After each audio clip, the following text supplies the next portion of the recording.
There is a kind of power that the world keeps mistaking for weakness.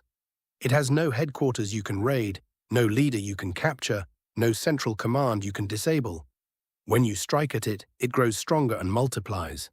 The mighty keep losing to it: empires, record labels, telephone monopolies, governments, and they keep losing in the same way because they keep making the same mistake. They look at this strange creature, fail to find a head, and conclude there is nothing there to fear. This is the great misjudgment that Ori Brafman and Beckstrom set out to anatomize in The Starfish and the Spider, and what follows is a summary of their argument, a guided tour through their cases, their principles, and the unsettling pattern they trace across 5 centuries and a dozen industries. The book's organizing image is simple enough to remember and sharp enough to cut. A spider is a centralized creature. It has a head, and if you remove the head, it dies. A starfish has no head at all. Its vital organs are distributed across every arm, and if you cut it in half, you do not get a corpse. You get 2 starfish.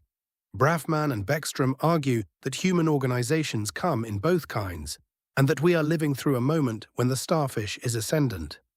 The internet has unleashed a force that had lain dormant for thousands of years, and that force is decentralization. Understanding it, the authors insist, has become a matter of survival for anyone running a business, leading a government, or simply trying to make sense of why the rules of the game have suddenly changed. This is a summary and an exploration of their ideas, told in order, building the case the way they built it. The reader will come away with a vocabulary, catalysts, circles, nantans, sweet spots, and, more importantly, with a new pair of eyes for seeing where power actually lives. Chapter 1: MGM's Mistake and the Apache Mystery. Brafman and Beckstrom open on the marble steps of the U.S. Supreme Court in March 2005, where MGM and the assembled giants of the entertainment industry have brought their best legal artillery to crush a tiny file-sharing company called Grokster. The lawyers are brilliant, the law is on their side, and 2 months later, they win unanimously. And yet, as the authors show, this triumph is a defeat in disguise. The recording industry had already lost a quarter of its revenue, and every courtroom victory was making the bleeding worse. Something was deeply wrong with the industry's understanding of its own enemy. To explain what, the authors reach for an unlikely teacher, a cultural anthropologist named Tom Nevins, who studied the Apache. The chapter takes us back to 1519, to Cortez standing before the Aztec capital of Tenochtitlan, a city of 15 million with aqueducts, calendars, and a central government. Cortez did what conquerors do. He seized the leader, Montezuma, and within 2 years, an ancient civilization collapsed. The same fate befell the Incas. The Spanish strategy was devastatingly effective. Find the head, cut it off, and the body dies. But when the Spanish marched north and met the Apache, the strategy failed completely. The Apache held them off, not for years, but for centuries. The reason was not superior weapons or numbers. It was organization. The Apache were decentralized. Brafman and Beckstrom draw the distinction with care. A centralized organization, what Nevins calls coercive, has a clear leader, a fixed place where decisions are made, and the power to give orders. The Aztecs had it. So does any Fortune 500 company. So, the authors note, does an airplane where you very much want the captain alone deciding when to land. A decentralized organization is an open system. No clear leader, no headquarters, no one with coercive power. The Apache had no chief but a Nantan, a spiritual and cultural leader like Geronimo who led purely by example. You followed Geronimo because you wanted to, not because you had to. The word should, the authors note, did not even exist in the Apache language. When the Spanish killed a Nantan, another simply emerged, because no single person was essential. When the Spanish destroyed Apache villages, the Apache abandoned village life and became nomads. This is the first principle the authors extract. When attacked, a decentralized organization tends to become even more open and decentralized. The chapter then maps this onto the music wars. Napster fell because it was, despite appearances, a spider. It had central servers, a Tenochtitlan, and a corporate structure, a Montezuma. Kill those, and it died. But the desire for free music did not die with it, and what rose in its place, Kazaa, then Emule, grew steadily more Starfish-like until Emule arrived, open source, ownerless, authorless, untraceable. Who would you sue? The software? The authors ask. Every lawsuit the labels won spawned a more decentralized and more lethal opponent. The harder you fight this kind of foe, the stronger it gets. What lingers here is not merely a lesson in corporate strategy. It is a glimpse of something older and truer about human communities. The Apache endured because their way of life was woven into every person, rather than concentrated in an office or a palace. Because authority among them was a matter of example and respect, rather than command and fear. There is a quiet wisdom in that arrangement, one that a civilization organized entirely around contracts, lawsuits, and the protection of property might do well to ponder. The labels could see only theft and only enemies. They could not see that they were fighting something embedded in human nature itself, the desire to share what one has freely received. Chapter 2. The Spider, the Starfish, and the President of the Internet. The second chapter gives the book its central metaphor and its richest comedy. It is 1995, and Dave Garrison, the new CEO of an early internet provider, is in a five-star Paris hotel trying to raise money from sophisticated French investors who keep asking him a question he cannot answer. Who is the president of the internet? He explains again and again that there is no president, that the internet is a network of networks in which no one decides. The investors grow angry. The concept does not fit anything they know. Finally, Garrison surrenders and declares that he is the president of the internet, simply to close the sale. The investors, the authors observe gently, were not fools. They were victims of a universal human habit.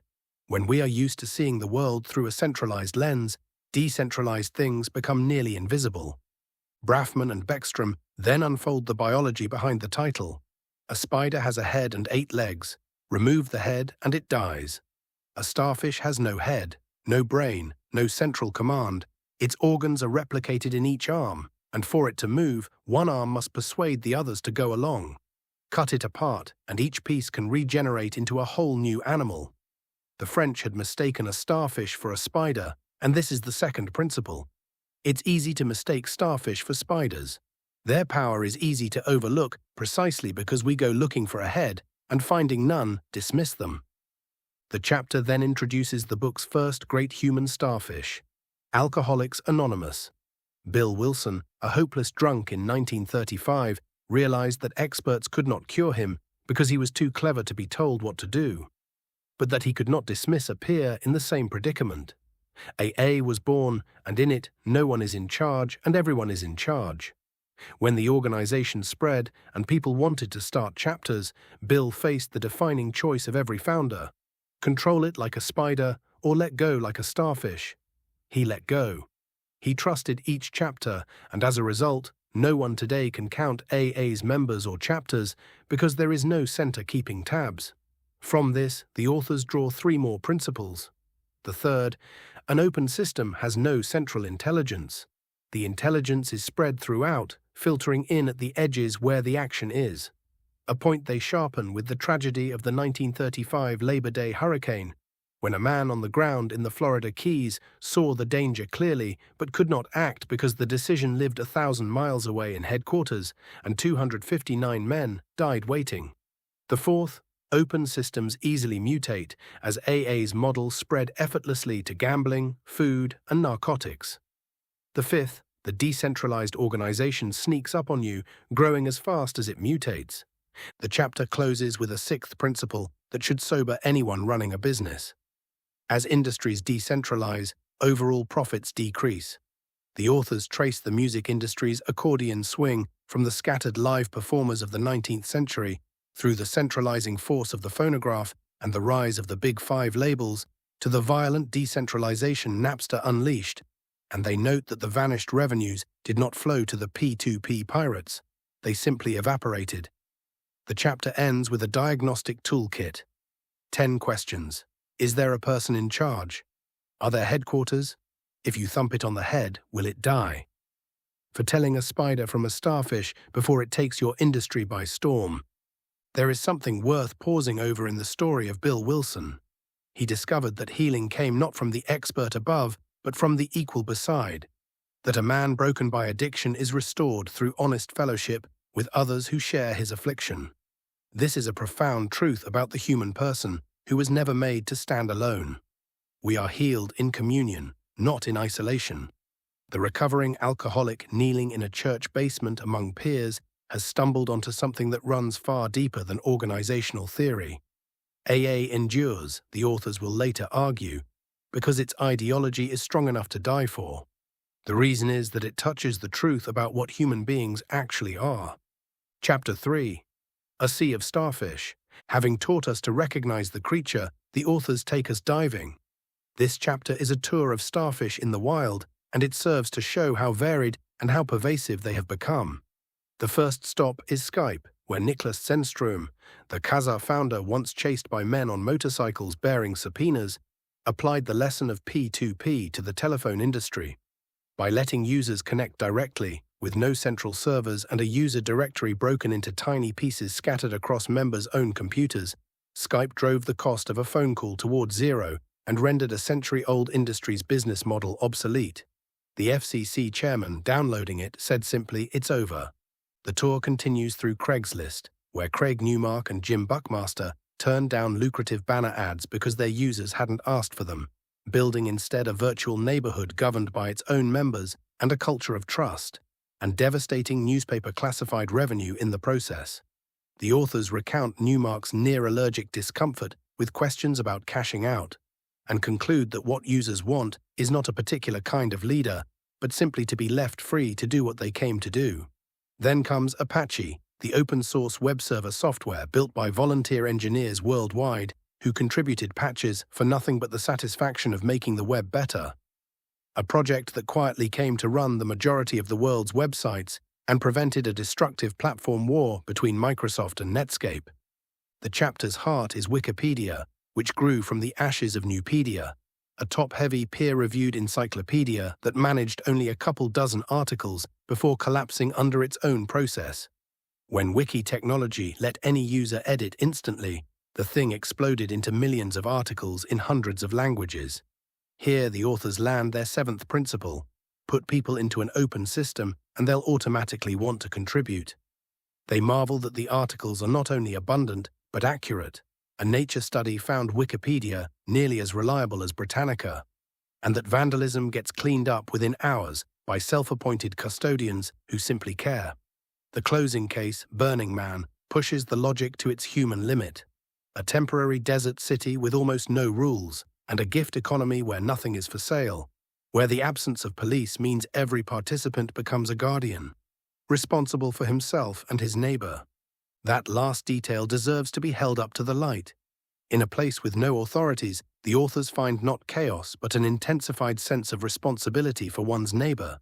Two men spending an hour in the dark, helping a distressed stranger find his camp, simply because there was no one else to do it.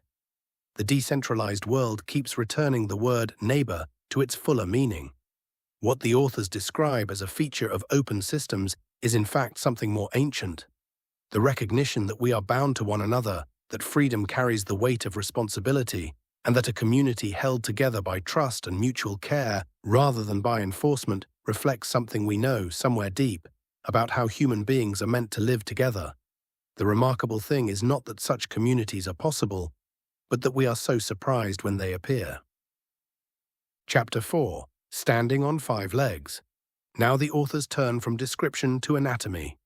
What does a decentralized organization actually need in order to stand? The chapter answers through the story of the British abolition of slavery, a starfish movement if ever there was one. Granville Sharp, a London musician and lawyer, stumbled into the cause when he helped a beaten slave named Jonathan Strong and spent 18 lonely years fighting an institution older than Rome and backed by the colossal wealth of the sugar industry. His breakthrough came when he turned to the Quakers. From this and the book's other cases, the authors derived the 5 legs on which a decentralized organization stands. The first leg is circles, small, non-hierarchical, autonomous groups bound not by rules, but by norms that members enforce on one another and therefore come to own. The authors note that virtual circles, born of the internet, can be vastly larger but weaker in bond. Past roughly 14 members, the personal tie phrase and free-riding creeps in. The second leg is the catalyst, and here the authors offer their loveliest image. A catalyst is like iron in a chemical reaction, the element that makes the bonding happen and then emerges unchanged. The catalyst starts a circle and then fades into the background. They contrast Julie Andrews's two famous roles. Maria in The Sound of Music, who falls in love and stays to run the family, versus Mary Poppins, who fixes what is broken and then rides her umbrella away the moment her work is done. The true catalyst is Mary Poppins. When she lingers too long, the structure centralizes around her. The third leg is ideology, the glue. The authors are clear-eyed here. The Apache belief in self-governance and the AA conviction that addicts can save each other were ideologies people would die for, while the ideology of free music behind E-Mule, however popular, is one nobody would sacrifice for. The strength of the glue predicts the lifespan of the organization. The fourth leg is the pre-existing network. The platform a movement piggybacks on, as abolition rode atop the decentralized Quaker community, and AA borrowed the circles and the recovery program of the Oxford Group. The authors observe that centralized organizations make poor platforms because orders from above never inspire the ownership that decentralized movements require. And they argue that the Internet's world historical significance is precisely that it is a universal platform on which any Starfish can now be launched. The fifth leg is the champion, the relentless, hyperactive salesman who takes the catalyst's vision and drives it tirelessly into the world, as Thomas Clarkson did for abolition, spending 60 years and 16-hour days on the cause. The chapter ends by showing all five legs operating again in the American women's suffrage movement, where Elizabeth Cady Stanton was the catalyst and Susan B. Anthony the champion, and where, tellingly, history credited the politician Wilberforce for abolition and gave Anthony the dollar coin, while the quiet catalysts were forgotten. That forgetting is itself instructive. The catalyst who lets go receives no monument. The one who clings to power gets remembered. There is an old wisdom in this that the authors brush against without naming. The person who pours himself into a work and then steps aside, seeking neither credit nor control, has understood something about how good things actually grow, and about a kind of greatness that consists in self-effacement rather than self-assertion. The leg the authors call ideology points to the same depth. Human beings will give their whole lives only to what they believe is true, not merely useful. Movements that touch a real moral order, the conviction that a human being cannot be property, summon a devotion that no mere convenience ever could. The strength of the glue depends on the truth of the belief. Chapter 5. The hidden power of the catalyst. If the catalyst is the strangest of the five legs, this chapter dissects it. Brafman and Beckstrom profile a gallery of living catalysts, Jimmy Wales of Wikipedia, who is pathologically optimistic and answers, "I have no idea," to questions about who runs his own servers. Deborah Alvarez Rodriguez, who invited the activist groups that used to burn her in effigy into her own office and welcomed their criticism as proof of authentic relationship. Orrin Hoffman, a compulsive connector who maps everyone he meets into a vast social network and introduces people purely for the joy of helping, never on commission. And Josh Sage, whose contagious passion could make a stranger care, within 15 minutes, about something he'd never heard of. From these portraits, the authors assemble the catalyst's toolkit. A catalyst has a genuine interest in others. To him, every person is a walking novel, and there are no boring people, only unasked questions. He thrives on loose connections, maintaining thousands of meaningful weak ties where most of us manage only a handful of close ones. He maps relationships compulsively, seeing not just who he knows, but how everyone connects. He has a deep desire to help, which is the fuel that makes the connecting worthwhile. A purely self-serving network would quickly tap itself out. He has passion, providing the drumbeat of ideology that a leaderless group needs to keep moving. He meets people where they are, drawing on the wisdom of the psychologist Carl Rogers, who found that aggressive advice makes people shut down, while patient listening leads them to find their own solutions. He leads with emotional intelligence, forming the bond before talking strategy. He trusts the network, tolerates ambiguity, inspires without seeking the spotlight, and, hardest of all, gets out of the way. The chapter ends by setting the catalyst against the CEO point for point. The CEO is the boss at the top of a pyramid, leading by command, creating order and structure, maximizing profit, standing in the limelight. The catalyst is a peer, leading by trust and inspiration, thriving on apparent chaos, oriented toward mission rather than money, working behind the scenes. The authors are careful not to romanticize. Catalysts are agents of change, not guardians of tradition, and dropped into a structured environment that needs stability, they will suffocate or wreak havoc. But where radical change and creativity are needed, the catalyst is irreplaceable. There is a moral portrait buried in this taxonomy that is worth drawing out. The catalyst, as the authors describe him, is someone whose first instinct on meeting another person is "how can I help you?" Who finds genuine joy in serving others without keeping a ledger of who owes him. Oren Hoffman refuses commission so that his help stays pure. Deborah leaves her post the moment it threatens to become about her rather than the work. Strip away the management vocabulary, and what remains is something close to a description of a humble and generous soul, the kind that gives without counting the cost. The authors have, perhaps without intending to, sketched a portrait of a particular human excellence.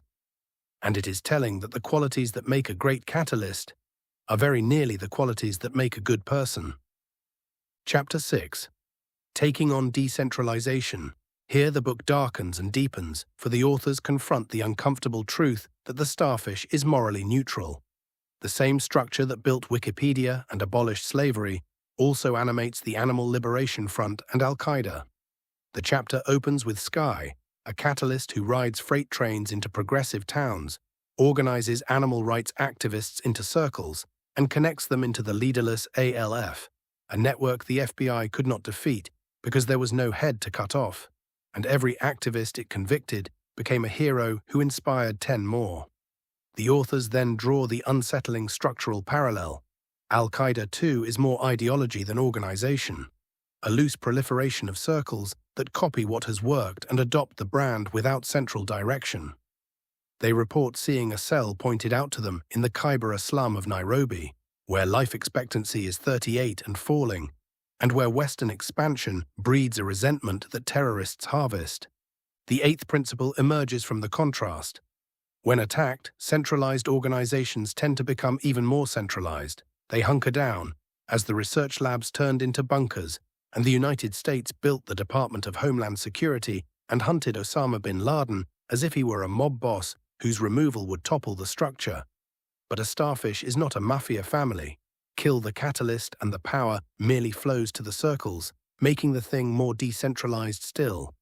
The authors then offer 3 strategies that actually work against a Starfish. The first is to change the ideology, illustrated by a parable.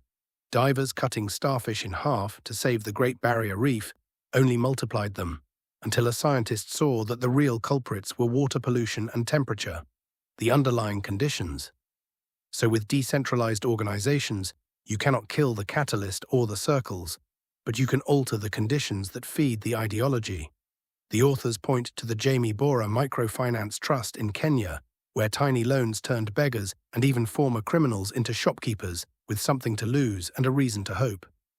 Changing the slum's ideology from "life is hopeless, I might as well join a cell," to "I can make my life better," and to Chinook diplomacy, the American relief helicopters after the 2005 Kashmir earthquake that won hearts long hostile to the United States. The second strategy is to centralize them.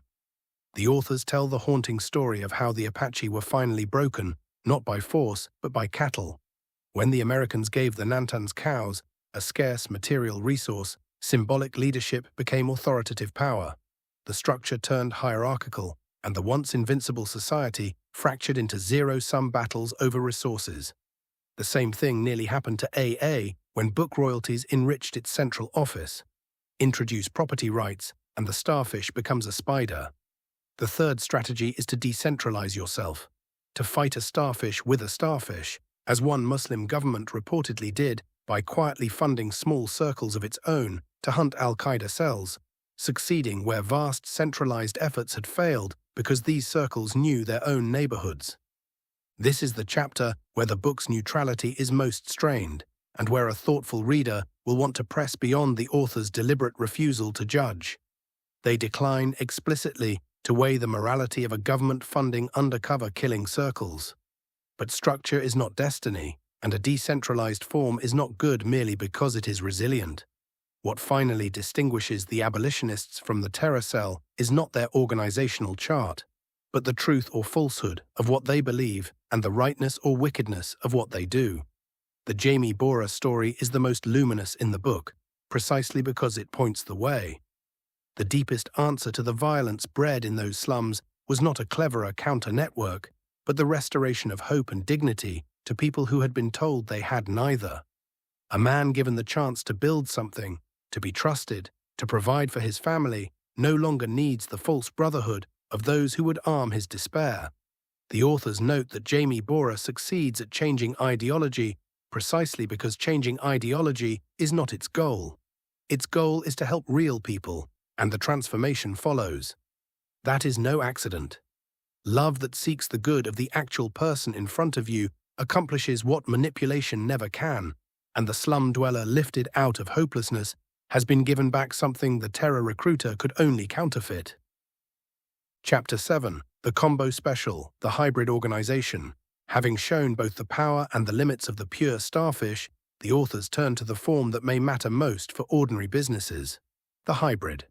The chapter opens with the authors buying discount designer suits from an eBay store called E-Class 229 with a homemade look and 5,000 positive reviews, and trusting it entirely on the strength of those reviews. eBay is the exemplar of the first kind of hybrid, a thoroughly centralized company with a CEO and a 48-acre campus that decentralizes the customer experience. Pierre Omidyar built it on the radical premise that people are basically good, then added the one element that made trust durable at scale: user ratings. By letting buyers and sellers police each other, eBay distributed knowledge and power to the edges. When Yahoo and Amazon launched rival auction sites and even waived fees, they failed, because eBay's real moat was its decentralized reputation system and the network effect, the way each new rating made the whole more valuable. The authors are careful to show where centralization remains necessary.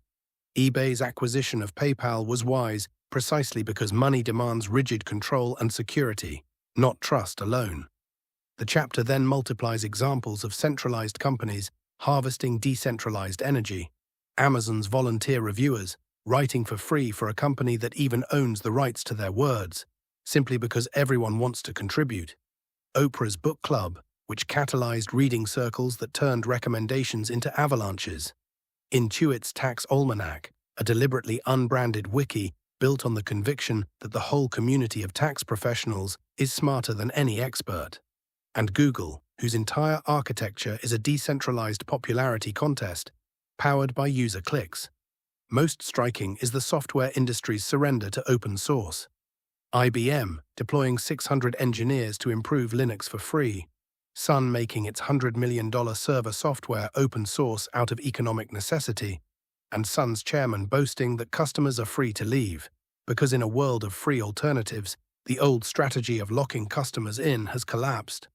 The second kind of hybrid is the centralized company that decentralizes its internal parts. General Electric under Jack Welch is the case. He broke the bureaucracy into autonomous units, each a standalone business with its own profit and loss statement, even forcing them to buy from one another at market price, and GE's value rose from $12 billion to $375 billion. The chapter also profiles a venture firm that opened 40-some offices worldwide to push decision-making to partners with local knowledge and appreciative inquiry, a process that flattens a company temporarily by pairing the janitor with the CEO to interview each other as equals, drawing knowledge from the edges and giving everyone ownership of the resulting plan.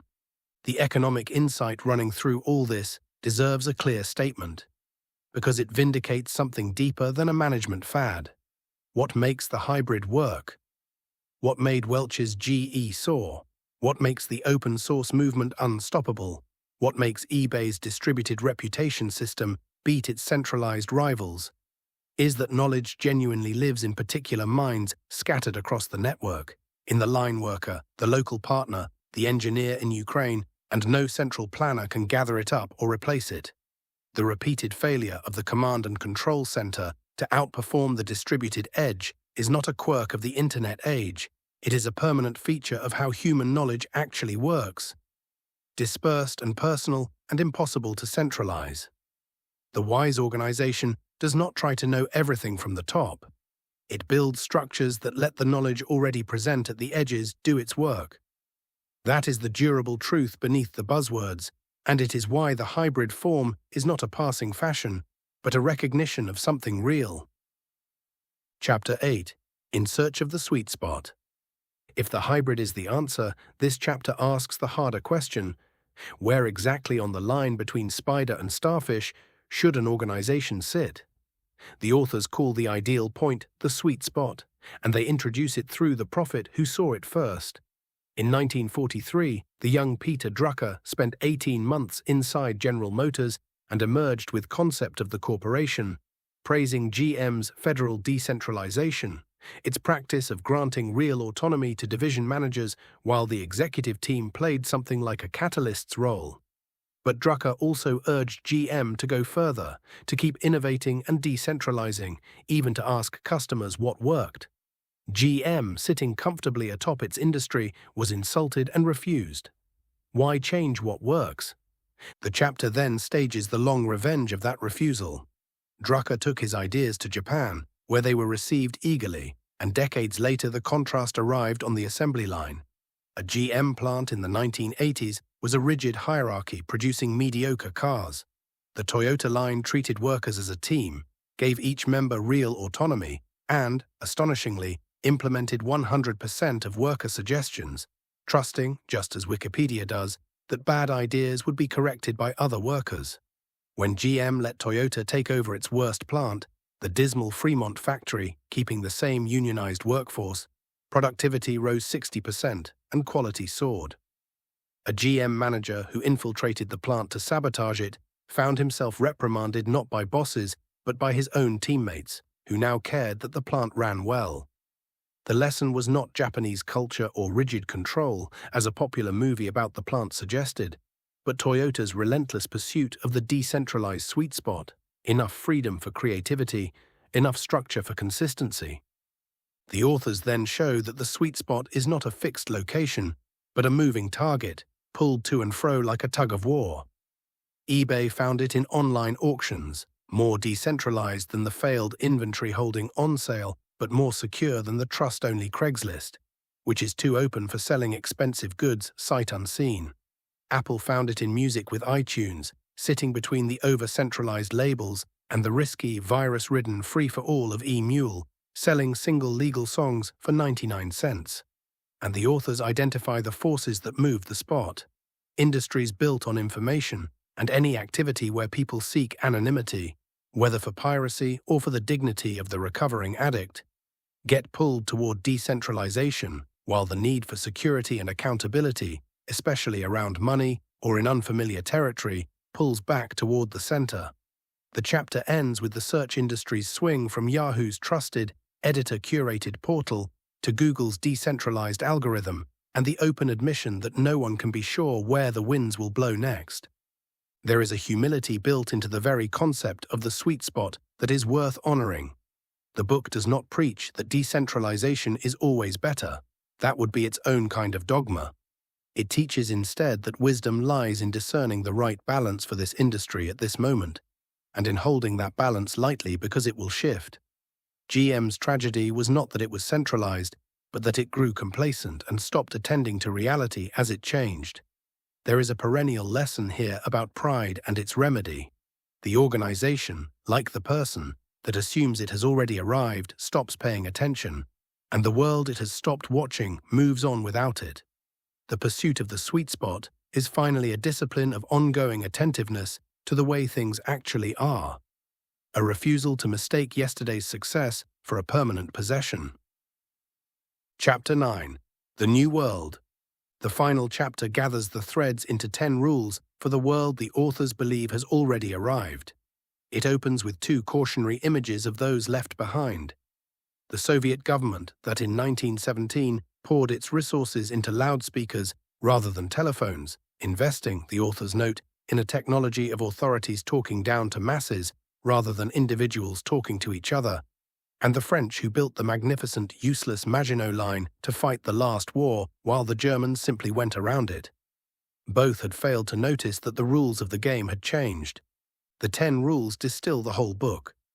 Dice economies of scale. In the new world, it can be better to be small, as a tiny Skype humbled a vast AT&T. The network effect. Starfish create communities where each new member adds value, often at 0 cost. The power of chaos. Seemingly messy open systems are wonderful incubators for creativity, and rigid order squelches it. Knowledge at the edge. The best knowledge sits at the fringe, with the man on the scene, the assembly line worker, the engineer, not at headquarters. Everyone wants to contribute. People have not only knowledge, but a fundamental desire to share it, from Burning Man's gift economy to the volunteer who edits an encyclopedia at midnight. Beware the Hydra response. Attack a decentralized organization and, like the many-headed beast, it grows 2 heads for everyone you cut. So for goodness sake, don't try to cut off its head. Catalysts rule. They matter not because they command, but because they inspire, map, and know when to let go. And turning a catalyst into a CEO jeopardizes the whole network. The values are the organization. Ideology is the fuel. And to change a starfish, you must change what its members believe. Measure, monitor, and manage. With decentralized networks, it is better to be vaguely right than precisely wrong, attending to the health and spread of circles rather than to head counts. And finally, flatten or be flattened. Increasingly, survival requires the hybrid approach, because fighting the forces of decentralization is at best futile and at worst counterproductive. But harnessing them yields immense power. The book ends where it began, with the insistence that what looks like entropy is in fact one of the most powerful forces the world has seen, and that those who learn to see it, and to work with it, rather than against it, will inherit the new world. It is fitting that the book's last and highest rule is that the values are the organization. That ideology, not structure, is the true fuel. For all its fascination with diagrams and networks and sweet spots, the starfish and the spider keep circling back to a truth older than any technology. That human beings are finally moved by what they believe, that they will give themselves wholly only to what they take to be true and good, and that communities cohere around shared conviction more deeply than around any apparatus of control. The authors have mapped a real and important shift in how power organizes itself. What their map cannot tell us, and here the reader must supply what the book leaves open, is which ideologies are worth fueling. A structure that frees human beings to contribute, to trust their neighbors, to take responsibility for one another, and to give freely of what they have received is answering to something genuine in the human person, who was made for communion and not for the isolation of the command pyramid or the atomized marketplace alike. But the same structure can carry a poison as easily as a medicine. The starfish is only as good as the truth that runs through its arms. That is the book's enduring gift and its honest limit. It teaches you to see power where you had seen only chaos, to recognize the catalyst's quiet greatness, to understand why empires keep losing to the leaderless, and to find the balance between freedom and order that lets a community flourish. It leaves to the reader the older and weightier question of what all that distributed freedom is for. Brafman and Beckstrom have written a genuinely illuminating book, lively, surprising, full of stories you will not forget, and it rewards a careful reading far beyond what any summary can capture. The cases are richer, the characters more vivid, and the argument more textured on the page than in any retelling. Read the full book. It will change how you see the organizations all around you, and very possibly how you understand the strange, distributed, neighbor-making world we have all come to live in.